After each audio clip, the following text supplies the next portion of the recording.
Salut à tous les Marseillais, aujourd'hui on attaque un petit récap mercato de ce qui se passe. Ça fait 5 jours que le mercato a commencé, déjà quelques petits mouvements. Allez, on commence maintenant avec Amavi. J'en ai Amavi qui passe sa visite médicale, qui a passé sa visite médicale aujourd'hui avec succès. Il s'engage donc à Nice pour un prêt de 6 mois avec option d'achat, ce qui est à mon avis bien pour lui, parce qu'il lui faut du temps de jeu et il en aura à Nice, vu qu'ils ont eu le départ de leur ailier gauche. Et pour Marseille, ça fera du bien, parce que déjà un salaire en moins, enfin une partie, et en plus, il joue pas beaucoup, et franchement, bon, c'est vrai que c'était assez correct ces 2 dernières prestations en Coupe de France, mais bon, on peut pas dire qu'il a sa place dans le dispositif à Sampaoli, hein, qu'on soit bien d'accord. Il a aucune place. Pourquoi? Parce qu'en défense, tout est pris. Notre ami Luan Pérez, il est à sa place, et il bougera pas. Et les gauche, Conrad, il sera là, toujours. Donc bon, ouais. C'est un truc qui fait que, du coup, Jordan Amavi, je trouve qu'il va sûrement partir. Ensuite, Benedetto, qui est actuellement prêt avec Elche. Donc le président d'Elche qui est son agent. Donc il risque de couper le prêt, qui revienne à Marseille, pour partir à Boca Juniors. Acheter, du coup. On rappelle, l'OM avait acheté 19 millions. Bon, honnêtement, 19 millions, voilà, Marseille n'aura pas autant. Je pense que 7 millions, ça serait déjà pas mal. Ce qui... Voilà quoi. Mais bon, d'après les dernières informations, il y a un autre club argentin qui voudrait s'attacher les services de Benedetto. Mais on connaît tous l'amour de Benedetto pour Boca Juniors. Donc à mon avis, il filera Boca. Moi je serais triste parce que j'aimais bien ce joueur. Mais dommage, franchement, honnêtement, dommage qu'il n'a pas explosé à l'OM. Parce que quand on regarde ce qu'il faisait à Boca Juniors, il était incroyable. Mais bon, c'est comme ça, hein. Dommage. Ensuite, Camara. On va Boubacar Camara, là, pendant les 25 jours qui restent, il va être poussé vers la sortie. C'est évident. Bah oui. Puisque Boubacar Camara, s'il part pas cet hiver, il partira librement. Évidemment, c'est pas ce qu'on veut. Même pas du tout. Donc ce qu'il faut, c'est vraiment le vendre.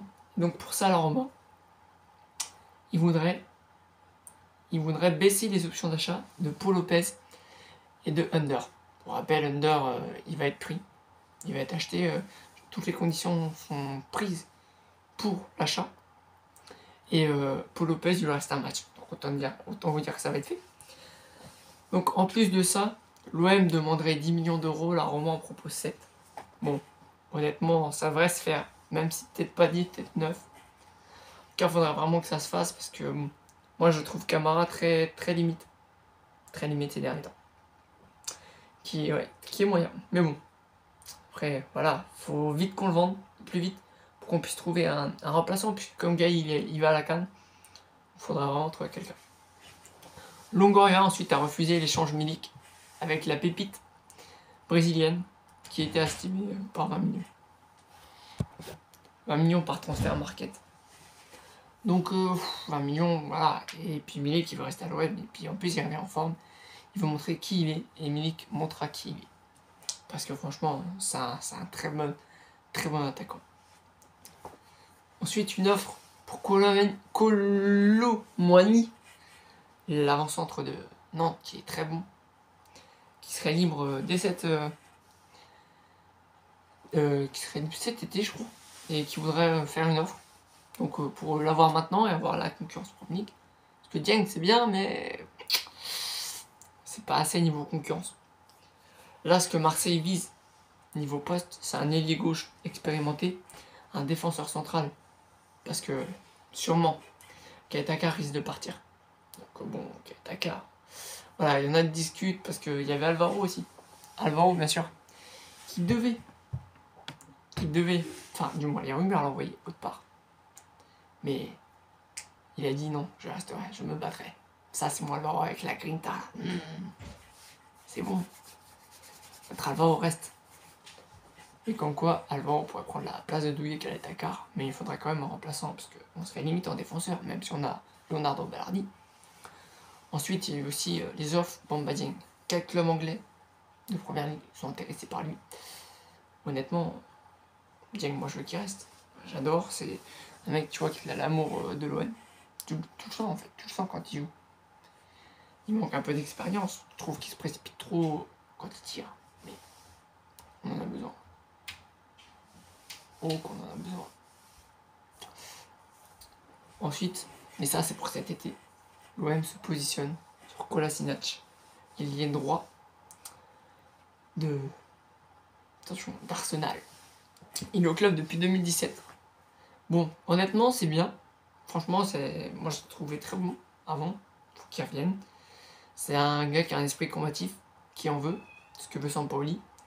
Le problème est que latéral droit, et ben ça nous intéresse pas trop.